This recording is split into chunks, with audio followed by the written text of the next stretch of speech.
Coucou à tous, on se retrouve aujourd'hui pour une story time, donc la story time de mon accouchement. Donc comment ça s'est passé? Donc accouchement par voie basse, sans péridurale, donc voilà. Donc il faut savoir que j'ai 3 enfants, donc j'ai une fille de 4 ans, une fille de 2 ans et un bébé du coup qui va avoir 6 mois. Les deux premières grossesses, j'ai accouché avec péridurale et la dernière grossesse, j'ai accouché sans péridurale par choix et je vais vous raconter comment j'en suis parvenue et si ça vous intéresse, je vous donnerai également des petits conseils. Alors le 6 mars 2023, j'étais à 38 semaines plus 4 aménorrhées. Donc je me lève, je fais ma vie, j'emmène ma grande fille de 4 ans à l'école. Je rentre, je prends le bus, j'ai un rendez-vous à l'hôpital pour mon rendez-vous du 9e mois, donc en consultation. Donc là je vois une sage-femme, elle regarde mon col et elle me dit que je suis ouverte à un doigt mais qu'il est encore long et elle me regarde et elle me dit ça sera pas pour tout de suite. Donc moi j'étais un peu désespérée parce que je commençais à en avoir un peu marre, j'avais hâte d'accoucher. Donc elle me dit ça, il était 11h, donc je rentre, je reprends le bus et du moment où elle m'a fait un toucher en fait et qu'elle a regardé mon col, j'ai commencé à avoir mal. Donc comme des douleurs de règles. Donc c'est tout, je me suis pas plus inquiétée que ça, mais je me suis rappelé que pour mon deuxième accouchement, ma fille Capucine, ça a également commencé comme ça avec des douleurs de règles. Donc je suis rentrée chez moi, j'ai fait un petit peu de ménage et là j'ai commencé à avoir des contractions. Donc les contractions étaient espacées entre 5 et 6 minutes. Donc c'était gérable, donc je faisais mon ménage, une petite contraction, je m'arrêtais, je soufflais et donc voilà. Donc au fur et à mesure, les contractions ne se calment pas et je me dis que dans tous les cas, si ça arrive, il faut que j'attende 16h30 que je récupère ma fille. Donc là, il y a mon chéri avec moi. Donc je fais toujours le ménage jusqu'à 16h. En fait, j'essaie de me couper l'esprit. Donc je voulais une maison clean avant de partir à l'hôpital au cas où si je voulais accoucher. Donc j'ai fait mon grand ménage en même temps d'avoir des contractions. Donc arrivé vers 15h, les contractions se sont vraiment plus... c'était vraiment plus fort. Donc j'avais vraiment plus du mal à les supporter. Donc je m'arrêtais pour faire du ballon un petit peu et puis après j'ai eu la bonne idée vers 16h de faire des crêpes. Non, mais ça me fait rire, je ne sais pas pourquoi, mais ce jour-là il fallait que je mange des crêpes, j'avais très envie de manger des crêpes. Donc entre deux contractions j'ai fait des crêpes. Et mon chéri il va chercher Luna, donc ma grande, à l'école. Et là ça devenait vraiment très dur pour moi, donc j'avais mon autre enfant de 2 ans avec moi. Donc là elle avait pas encore 2 ans, elle avait 20 mois je crois, enfin proche de 2 ans, mais elle n'avait pas encore 2 ans. Et je me rappelle, c'est que en fait j'avais vraiment du mal à m'occuper d'elle parce que en fait elle me sollicitait beaucoup et j'avais des contractions, donc je souffrais vraiment fort. Et en fait les contractions venaient dans mes reins, donc je soufflais. Et dans tous les cas, de toute façon, je voulais pas accoucher avec péridurale, donc je voulais attendre vraiment d'un moment, en sachant que je savais que j'avais de fortes chances d'accoucher rapidement, vu que ma deuxième, j'ai accouché en 4 heures, du début des contractions à la fin. Voilà. Donc vers 16h30, j'appelle mon père pour qu'il nous amène à l'hôpital et en même temps qu'il me garde les filles, donc avec mes parents. Donc il vient me chercher. Donc je monte devant, derrière il y a mes filles, mon chéri et mon père nous amène à l'hôpital. Donc tout le trajet, Luna, donc ma grande, était excitée. Donc je sais pas si c'est qu'elle sentait qu'il y avait quelque chose qui se passait, mais elle était énervée et elle faisait un boucan pas possible. Et moi j'étais là, et en même temps j'essayais de supporter le bruit et les bosses en voiture. Donc c'est tout. Donc j'arrive à l'hôpital, je fais un bisou à mes filles et je leur dis peut-être que maman ne rentrera pas. Je pense, je l'ai senti que c'était pour maintenant. Donc j'arrive, on sonne, on va voir une sage-femme. On dit à la sage-femme qu'on vient parce que j'ai des contractions depuis tant, comment ça se passe, tout ce qui s'est passé, je lui raconte. Et elle me consulte et elle me regarde et elle me dit donc je suis à 2 doigts larges à peu près. Et elle me dit qu'on va faire un monitoring. Donc là, il était vers 17h. Oui, il était vers 17h. Donc donc je lui passe mon projet de naissance déjà. Et je lui dis que je vais accoucher sans péridurale. Et je lui dis également que ma deuxième grossesse, j'ai eu un accouchement express. Donc elle le note, ça, elle en prend compte. Et elle regarde mon col et elle voit que je dilate très vite. Donc elle me met les ceintures là pour écouter le battement de cœur bébé et tout ça.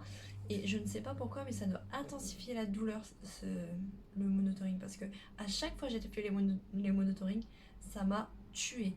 Donc je crois que peut-être 10 minutes plus tard, en fait normalement je devais rester sur le dos. Sauf que c'était infernal. Donc j'ai essayé de me tourner, tout ça. Et peut-être je suis restée 10-15 minutes max en faisant le monitoring. Et là je sonne. Et je leur dis, c'est pas possible, je supporte pas. Ça me fait mal. Enfin vraiment j'ai envie de bouger quoi, j'ai pas envie de rester allongée. Donc et en fait je lui ai dit et j'ai envie de faire pipi. Vraiment c'est vraiment un détail, j'ai dit j'ai trop envie de faire pipi, il faut que je me lève, j'ai envie de faire pipi. Et là elle me dit ok. Donc je vais juste regarder votre col avant. Donc elle regarde mon col et en fait elle me regarde et elle me dit je pense pas que vous avez envie de faire pipi, je pense que c'est bébé qui appuie sur votre vessie. Donc après elle me dit vous êtes à 4. Sur à 4, il y a 20 minutes j'étais à 2. Donc elle me dit vous allez vous lever et on va aller dans la salle d'accouchement à pied. Donc elle était à 10 mètres à peu près à pied. Donc elle me met un drap autour de la taille, on y va. Et en fait le fait de marcher 10 mètres, j'arrive dans la salle et elle me dit en fait elle me dit vous n'avez toujours pas percé la poche des os, donc votre poche des os est intacte, donc je voulais pas la percer. Donc elle me dit on va vous perfuser parce que quand même c'est une protocole hospitalière, en fait t'es obligé au cas où si t'arrive quelque chose, au moins t'as déjà le cathéter dans tes veines et ils te mettent le produit. Donc je leur dis ok, elle me dit allongez-vous sur le lit, on va vous perfuser. Donc j'essaye de m'allonger et là je me dis attendez, je me remets debout parce qu'en fait j'ai une grosse contraction qui arrive et je souffle et tout. Je souffle bien et en même temps je dis ça commence à... C'était vraiment les contractions, ça me faisait mal dans les reins, devant. C'était vraiment lourd. Et je lui dis c'est pas possible, j'arrive pas, ça me fait mal. Et là je dis c'est pas possible, faut que j'aille aux toilettes. Donc elle me reconsulte. Et là elle me dit vous êtes à dilatation complète. Du coup là j'ai paniqué. J'étais à 2 doigts de demander la péridurale en fait. Et elle me dit donc elle me dit comment vous voulez accoucher. Donc là j'étais perdue en fait, je savais que ça allait arriver vite. Enfin je pensais que ça allait arriver vite, mais je pensais pas que ça allait arriver en 1 heure en fait. Donc en fait j'ai pas vraiment eu le temps de réfléchir et en fait les contractions ils me poussaient et en fait je sentais que le bébé il voulait partir en fait, il voulait sortir. Donc en fait j'ai dit debout. Donc en fait j'ai pas vraiment accouché debout, j'ai accouché accroupi, à moitié debout, à moitié à 4 pattes, accroché au lit en fait. Et elle m'a dit très bien, soufflez et dès que vous sentez une contraction qui arrive, et là vous poussez. Et c'est ce qui s'est passé, j'ai senti en gros à peu près 3-4 grosses contractions. Parce que tu as les contractions de travail et tu as les contractions de faim, je pense. Parce que les contractions de faim, c'était vraiment les plus intenses pour moi.